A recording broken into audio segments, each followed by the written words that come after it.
Investigation team को उनका tent मिला था, लेकिन वो फटा हुआ था। टेंट का कपड़ा अंदर से किसी ने फाड़ा था, क्योंकि उसका धागा बाहर की तरफ निकला हुआ था। ऐसा मालूम हो रहा था कि अंदर मौजूद हाइकर्स डर के मारे टेंट फाड़ के भाग गया था। कुछ फुटप्रिंट भी देखा गया। जूतों और नंगे पैरों की निशानात बर्फ में छापे हुए थे। उन हाइकर्स की पाए जाने वाला कैमरा से कुछ फोटोग्राफ्स भी मिले, लेकिन दोस्तों हाइकर्स की बॉडी, फोटो और सबूत इन्वेस्टिगेशन द्वारा एंट्री होने के बावजूद ये केस पिछले 65 साल से सॉल्व नहीं हो सका। ये कहानी है उन 10 हाइकर्स की जो डायटलॉग पास इंसिडेंट नाम से जाना जाता है। 23 जनवरी 1959 को एक बहुत ही एडवेंचरस और डेंजरस ट्रिप जाने के लिए 10 लोग बिल्कुल अच्छे से तैयार हो गया था। ये ग्रुप जो एक्सपीरियंस हाइकर्स और स्कीयर्स का था, जो ऐसे रूट पे जाने वाले थे जहां से किसी भी रशियन ने पहले हाइकिंग नहीं की थी। इस ट्रिप का मकसद था उड़ाल माउंटेन के थ्रू नेटिमांसी लोगों के टेरिटरी से गुजरना। 16 दिन की ये जर्नी बहुत ही चैलेंजिंग थी।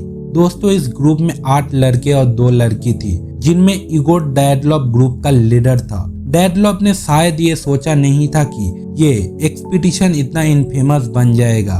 दोस्तों लास्ट पे इस ग्रुप पे एक नया मेंबर ज्वाइन किया था, जिसका नाम है सेमियोन जोलोटारियो। जोलोटारियो 37 साल का था और बाकी मेंबर से लगभग 15 साल बड़ा था। वो एक वर्ल्ड वॉर 2 का सैनिक रह चुका था और टैटू से भरा हुआ बॉडी के साथ बहुत ही खतरनाक दिख रहा था।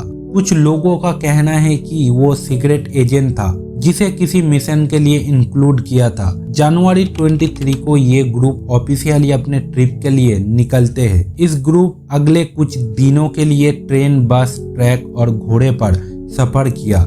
आखिरकार ये ग्रुप इस खींच पर आगे बढ़ना शुरू कर दिया था। 28 जनवरी को यूरी यूडिन नाम का एक हाइकर का तबीयत बिगड़ गई थी और उसने वापस जाने का फैसला किया, जबकि बाकी 9 हाइकर्स ने सफर को आगे कंटिन्यू किया।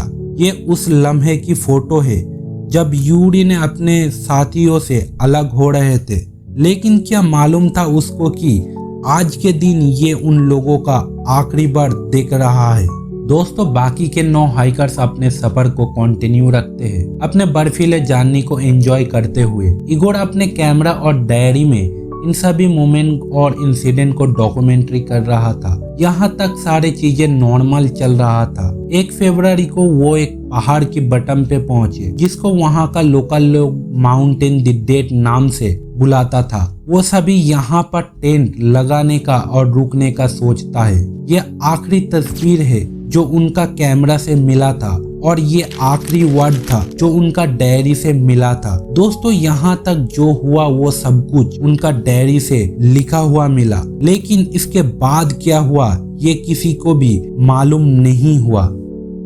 बड़े ही अजीब तरीके से इन 9 हाइकर्स गायब हो गया था। जब इन हाइकर्स का काफी दिनों तक पता नहीं चलता, तब सर्च टीम एक वॉलेंटियर का ग्रुप को तैयार किया गया था। 26 फरवरी को खोए हुए हाइकर्स की कैंप पहाड़ की स्लोप पर तलाश करने में ये लोग कामयाब रहा। ये कैंप देखकर अंदाजा लगाना मुश्किल नहीं था कि यहाँ कुछ भयानक रूप से गलत जरूर हुआ था। टेंट बर्फ की पतली लेयर से ढका हुआ था और उसके अंदर हाइकर का सामान बिल्कुल ठीक हालत में पड़ा हुआ था, लेकिन टेंट का कपड़ा अंदर से चाकू की मदद से फाड़ा गया था। पुलिस ने सोचा कि शायद किसी ने बाहर से टेंट को कट किया होगा, लेकिन एक एक्सपर्ट बताता है कि यह अंदर से टेंट को काटा गया था। इससे इन्वेस्टिगेशन करने वाला ऑफिसर का कंफ्यूजन और भी बढ़ गया। ये क्लियर हो गया था कि हाइकर्स ने पैनिक में आकर अंदर से टेंट को काट किया था और बिना कोई सामान लिए ही ये लोग भाग गया था।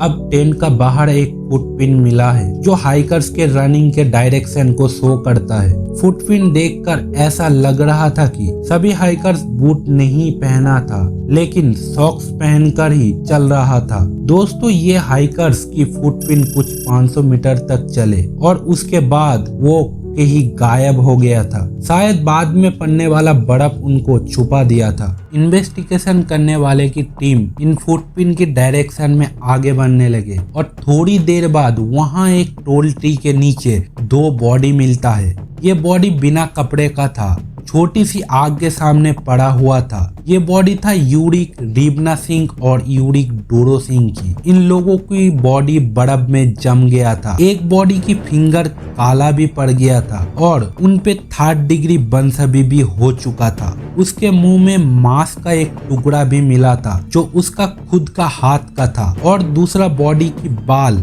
एक साइड से जले भी हुए थे। अब इन्वेस्टिगेशन करने वालों को टूटे हुए पैर का टहनी भी मिला है। ऐसा लग रहा था कि जैसे किसी बड़े चीज ने इसको तोड़ा था। दोस्तों नेक्स्ट इन्वेस्टिगेशन करने वालों को 2 और बॉडी मिलता है जो स्लोग की ऊपरी डायरेक्शन में था। ये बॉडी टेंट की डायरेक्शन में जाने की कोशिश कर रहा था। एक और 5th बॉडी कुछ दिन बाद मिलता है जो टेंट के पास वापस जाने की कोशिश कर रहा था। अब ये बॉडी स्मॉल फ्रैक्चर के साथ पाया गया था। अब ऑलमोस्ट सभी बॉडी पर कट्स और स्क्रैचेस का निशान मिले थे, लेकिन दोस्तों इन डेड बॉडीज की रिपोर्ट एकदम क्लियर आता है और कोई भी मर्डर वेपन इन जगह से मरम्मत भी नहीं हुआ था। जो चोट उनके बॉडी में थी ऐसा लग रहा था कि उससे उनकी मौत नहीं हुआ था। आखिरकार ये लोग मरे कैसे? इन्वेस्टिगेशन करने वालों को कुछ भी समझ नहीं आ रहा था।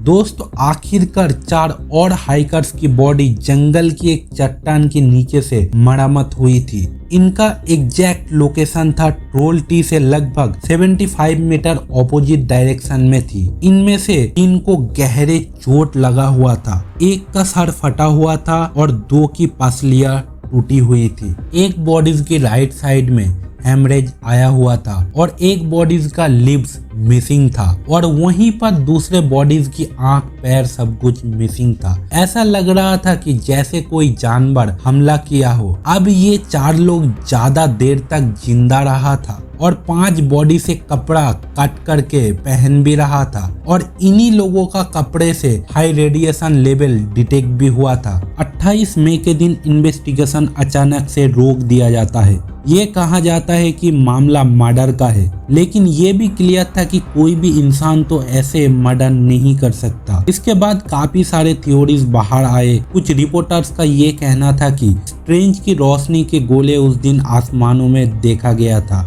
और कुछ लोगों का कहना है कि ग्रुप पर येतीज का अटैक भी हो गया था। लेकिन दोस्तों इन ग्रुप्स के अलावा वहाँ दूसरा किसी का भी फुटप्रिंट नहीं मिला था। एलियन और येतीज का अटैक होना सिर्फ लोकल लोगों द्वारा फैलाया गया एक कहानी था। एक्चुअल में जहां ये हाइकर्स जा रहा था उन जगह को डेड पास कहा जाता था। इन जगह में लोकल लोग भी जाने से डरता था। असल में ये लोग सोवियत वेपन टेस्ट की एरिया में चला गया था और इस ग्रुप की खास दोस्त ने कहा कि सोवियत मिलिट्री वालों ने उनको दोस्तों को मार दिया। शायद इस ग्रुप ने कुछ ऐसा चीज देख ली थी जो किसी को नहीं देखना था और शायद इसलिए उन ग्रुप को असैसिनेट कर दिया गया। साल 2019 में केस को दोबारा से रीओपन किया जाता है और कुछ थ्योरी सामने रखी जाती है। पहली थ्योरीज कहती है कि ये कोई स्लैब एवेलेंस हो सकता है, लेकिन दोस्तों हाइकर्स ने खुला साइकिल्स नाम की स्नो पर अपने टेंट को लगाने के लिए प्लेटफॉर्म बनाया था। लेकिन जनवरी 2021 में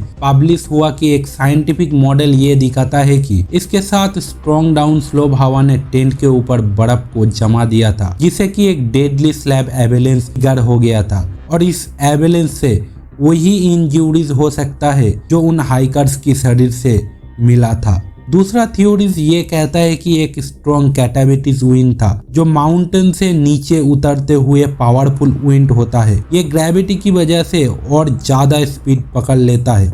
अब अगर ऐसे विंड उस रात हुआ था तो ये एक्सप्लेन किया जा सकता है कि हाइकर्स ने अपने टेंट को इतना जल्दी में क्यों छोड़ा था। टेंट में रहकर ही उनकी वहीं पर समाधि बन चुकी होती। अब ये भी हो सकता है कि जो स्नो शेल्टर्स उन हाइकर्स ने बनाया था वो एक पॉइंट पे जाकर उनके ऊपर ही गिर गया, जिसे उनको बहुत सीवियर इंजरीज हो गया था। अब ये दोनों थ्योरी ये समझाता है कि किसी वजह से इन हाइकर्स को टेंट मजबूरन छोड़ना पड़ा था। क्यों कुछ लोगों का इतना सीवियर इंजरीज हो गया था, अब कोई भी सर्वाइवर बचा ही नहीं था। इसलिए हर एक थ्योरी सही हो सकता है या नहीं भी। ये केस से जुड़ा बहुत सारा सवाल है जो कभी सॉल्व नहीं हो सकता। दोस्तों आपको क्या लगता है, आखिरकार डेडलॉक पास में उस दिन क्या हुआ था जिस वजह से सभी के सभी हाइकर्स ने जल्द से जल्द भागने का फैसला किया था। जब वो लोग इतना ज्यादा प्रोफेशनल था तो आखिरकार उनमें से एक व्यक्ति जिंदा क्यों नहीं बचा था?